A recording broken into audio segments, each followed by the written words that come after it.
Olá, vamos seguir a trilha do Pai Nosso, pesquisar, orar, ver o que é que esse texto tão pequeno e tão precioso tem a dizer conosco.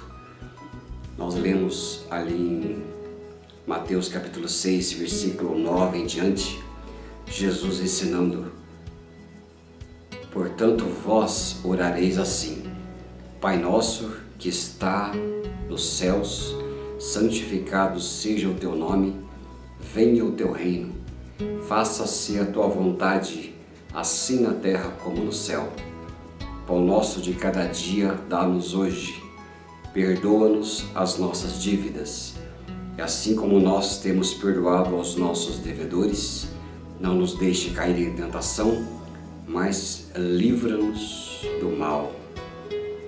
E esta é a oração que Jesus nos ensinou. Falar com Deus, em particular, é tão importante que o próprio Jesus se afastava dos discípulos e das multidões para ir a um local isolado a fim de conversar com o Pai. Nós encontramos lá no capítulo 14, verso 23 de Mateus: e despedidas as multidões, subiu ao monte a fim de orar sozinho. Em caindo a tarde, lá estava ele só. Essas são práticas dos que a gente chama dos heróis da fé do passado, como Abraão, Jacó, Moisés, Davi, Daniel e tantos outros, do mesmo modo, que cultivavam esse hábito, o hábito de estar sozinho em oração. A oração coletiva também é muito importante e deve ser praticada com toda certeza, mas ela nunca substituirá os momentos a sós com Deus. Isso é muito importante. O que difere a nossa vida de devoção é a oração a sós. É aquela vontade, o desejo de estar com o Pai, cultivando essa amizade com o Pai, essa espiritualidade com o Pai. Sem oração, em particular, nós nos tornamos como qualquer religioso fanático, com roupas, ou com hábitos, ou com costume, ou com paramentos, barbas, bigodes, cabelos ou não cabelos, que somente andam naquela cultura religiosa, encarnam aquilo como uma vida comum em sociedade, mas na verdade aquilo já está muito longe de obedecer, de andar com Deus, de andar em intimidade. Isso nada resolve. Por isso Jesus falou, ali: vós orareis assim.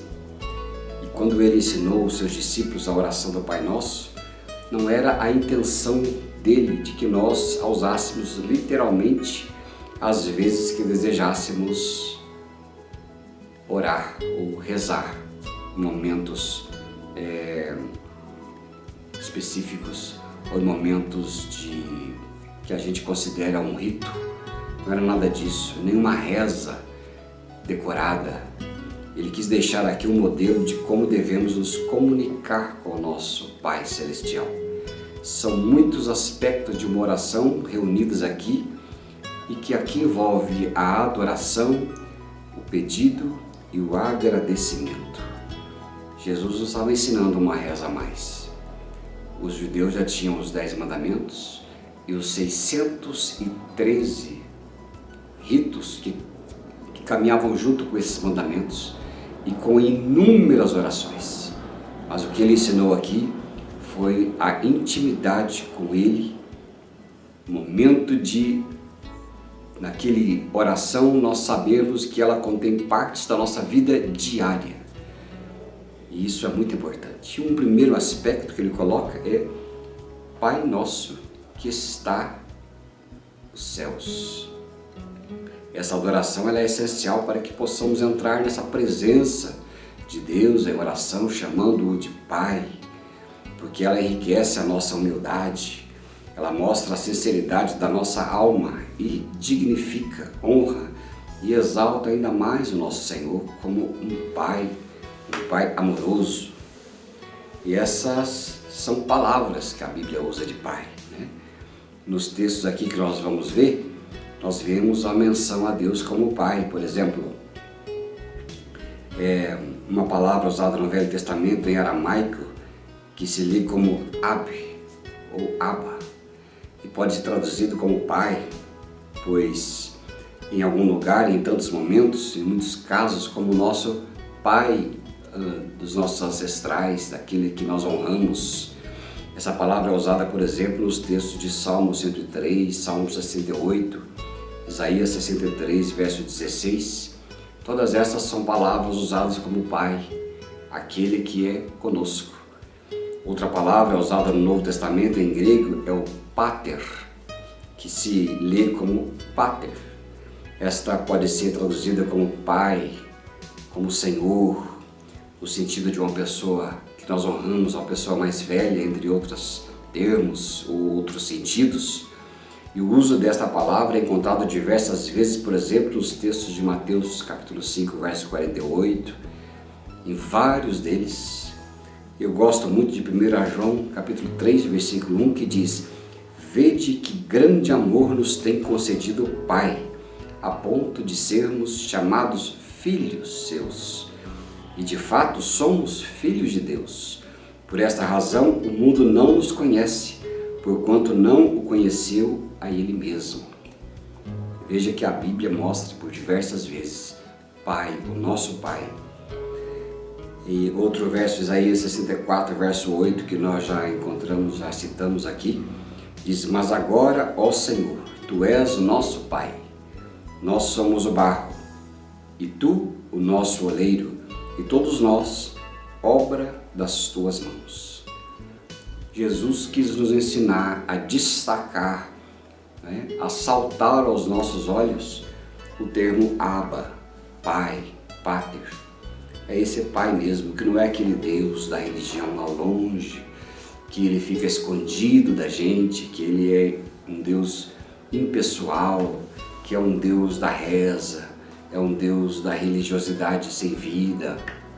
Jesus, Ele ia para os montes e ali sua intimidade era com o seu Abba, o seu Pai. E quando Ele ensinou os discípulos a orar, a primeira característica dessa oração é: vocês orem assim: Pai nosso, Abba, Paizinho.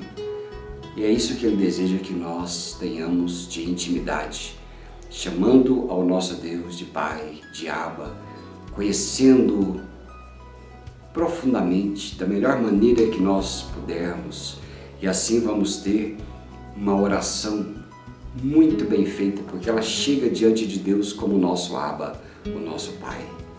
Que esse momento você possa tirar para contemplar e para se relacionar com o seu Abba. E certamente você será um homem, uma mulher, um filho, uma filha precioso que não só fala, mas que se comporta e vive como um filho amado, uma filha amada do seu Abba, assim como Jesus falou para que nós possamos orar assim. E que essa seja o sentimento seu e meu nesta hora. Logo compartilharemos mais um pouquinho sobre esta oração tão preciosa que nos leva de volta a Deus. Um grande abraço, fique na paz do nosso Abba.